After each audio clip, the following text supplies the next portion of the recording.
All in one Sunil Khare YouTube channel में आपका स्वागत है। दोस्तों, आप लोगों ने पर्यावरण के विषय में काफ़ी बातें जानी हैं, काफ़ी बातें सुनी हैं, काफ़ी समझा है, परंतु प्रयासों की अगर हम बात करें तो चाहे शासकीय हो, चाहे अशासकीय हो और चाहे वैयक्तिक हो, प्रयासों में हमेशा कमी रही हमारे देश में, हमारे भारतवर्ष में नहीं बल्कि पूरी दुनिया में।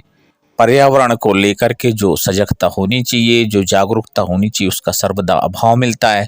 ऐसे में आप महसूस कर रहे होंगे कि दिनों दिन जो है गर्मी बढ़ रही है, और गर्मी बढ़ने का मतलब है निश्चित ही प्राणियों की कमी होना, प्राणियों का अभाव होना।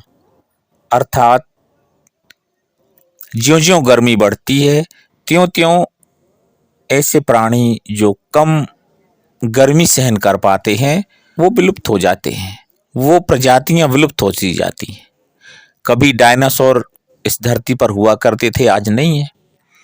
तो ऐसे ही ये जो धरती है, इसका जो तापमान बढ़ रहा है जिस ढंग से, उसमें अगर एक प्रयास जो हमारा काम करेगा वो है सबसे ज़्यादा जंगलों की रक्षा।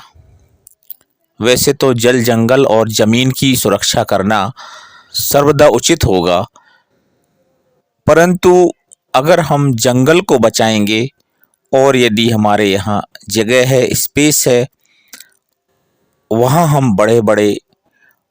हम विशाल आकार वाले जो पेड़ पौधे लगाएंगे तो निश्चित ही इस पर्यावरण का संतुलन बनाए रखने में हमारी भूमिका अहम होगी।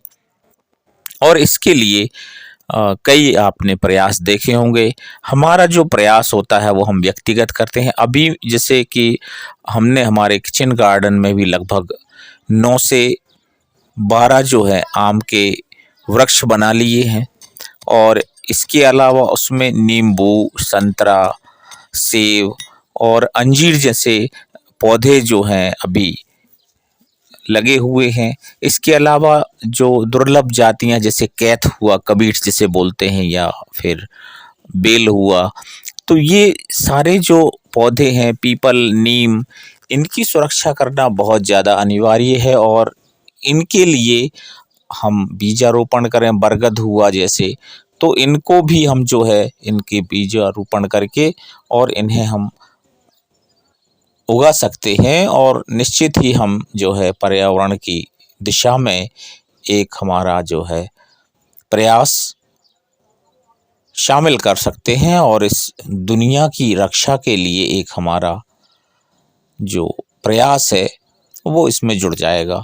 तो इसके लिए सबसे अच्छा तरीका है कि अगर आप जैसे बरसात में आपने कभी कोई फल खाया है जो बरसात में मिलते हैं, या फिर ठंड में मिलते हैं, तो हम वो बीजों के लिए जो है उनके हमें सीड्स बॉल बना लेने चाहिए। सीड्स बॉल बनाने का ये तरीका होता है कि सबसे पहली चीज़ कि वह जो बीज हम उगाने की कोशिश कर रहे हैं या उगाना चाहेंगे, उसके लिए हम एक सुरक्षा प्रदान कर देते हैं, और वह सुरक्षा जो है उसे आने वाले समय में, ख़ास तौर से हमारा जब बरसात का सीज़न शुरू होता है, तो ऐसे समय में कोई भी बीज है वो अंकुरित हो जाता है, उसमें जीवन आने लगता है। तो ये सबसे अच्छा समय होता है। हिंदी में अगर हम बात करें तो आषाढ़ का समय है, और अगर हम अंग्रेजी में बात करें तो ये जुलाई का समय होता है। तो सारे जो बीज हैं वो निश्चित ही जुलाई अगस्त से जो है वो उनमें अंकुरण होने लगता है, क्योंकि प्रकृति जो है उन्हें सहयोग करती है, उन्हें जो है जीवनदायिनी जल वृष्टि करने लगती है, और इस तरह से वो जो है बीज अंकुरित होने लगते हैं। तो जुलाई तक हमें बीज कैसे बचाना है, कैसे उनकी सुरक्षा करना है, इधर उधर रख दिए खराब हो जाते हैं वो, तो उनकी सुरक्षा करने के लिए सबसे पहले हमें ये देखना पड़ता है कि जो है मिट्टी इकट्ठी करनी पड़ती है। तो मिट्टी की हम पड़ताल करते हैं। मिट्टी की पड़ताल में हमने ये देखना होता है कि भुरभुरी मिट्टी होनी चाहिए, और उसमें हम जैविक खाद भी मिला देते हैं। तो जैविक खाद मिला के और मिट्टी की जो है पड़ताल करके उसमें पत्थर वत्थर ना हो, साफ़ सुथरी मिट्टी हो, ये हम ट्राई कर लेते हैं। तो किसी भी खेत में हम चले जाते हैं और खेत नहीं है तो आप जहाँ कच्ची जगह है, मतलब मिट्टी जहाँ से खुदाई कर सकते हैं आप वहाँ से खोद लें और उसकी पड़ताल कर लें। अगर कंकड़ पत्थर है तो उसको साफ़ कर लें, और यदि उसमें कंकड़ पत्थर नहीं है तो उसमें फिर हमें उसमें जैविक खाद मिला लेना है। और इसके अलावा जो हमारे बीज होते हैं, उन बीजों के लिए हमें उपचारित करने के लिए सबसे अच्छा जो फार्मूला होता है वो राख होती है। राख और नमक का पानी जो है वो राख हमने कर ली और उसमें हमने बीजों को उसमें लगा देते हैं, तो एक हिसाब से वो बीज उपचारित हो जाता है।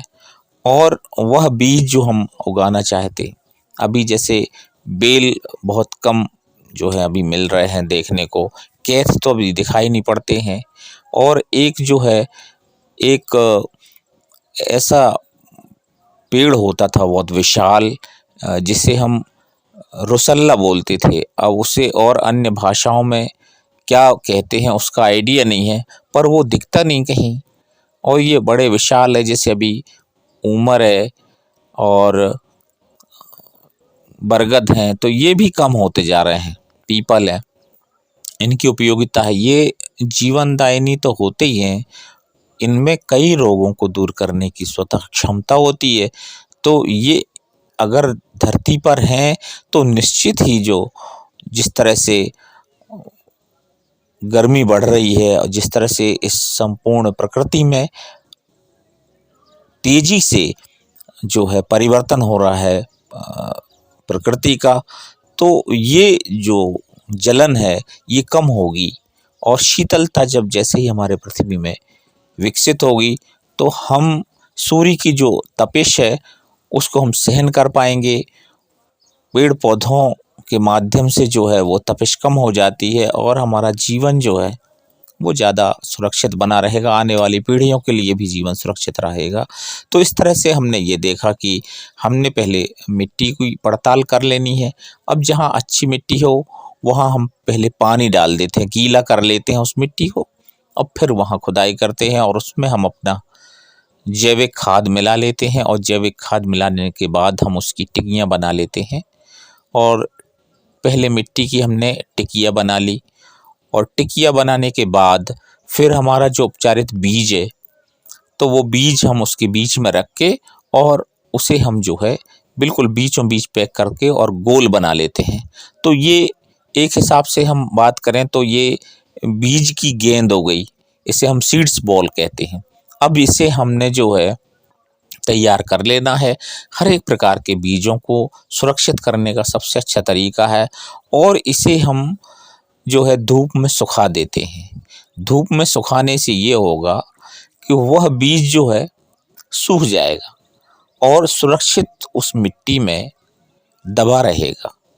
जब उसे पर्याप्त पानी मिलेगा, पर्याप्त उसे अनुकूलता होगी, तो उसमें जीवन निकल आएगा, वह अंकुरित हो जाएगा और वह जो है उग आएगा। तो ये इस तरह की जो पद्धति है इसके माध्यम से हम बीजों का संरक्षण भी कर लेते हैं और इसके बाद हम इन्हें उगा सकते हैं। और हमारा काम ये रहता है कि मैं ख़ास तौर से मैं गांव की बात करूं, जब मैं गांव में रहता हूं तो ये सीड्स बॉल बना लेता हूं और सीड्स बॉल बनाने के बाद जो हमें खाली जगह मिलती है वहाँ मैं फेंक आता हूँ।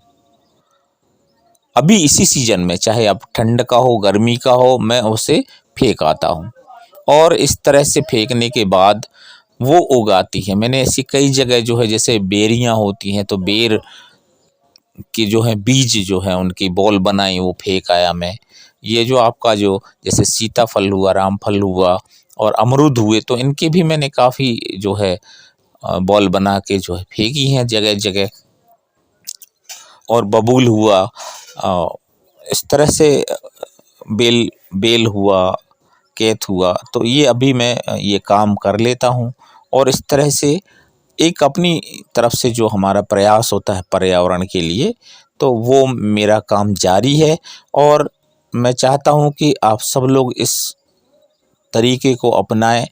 ये पुराना तरीका हालांकि, और इससे बहुत अच्छे ढंग से हम जो है प्रकृति में सामंजस्य स्थापित कर सकेंगे और हरी भरी हमारी जो धरती होगी तो निश्चित ही हमारा जीवन भी हरा भरा होगा।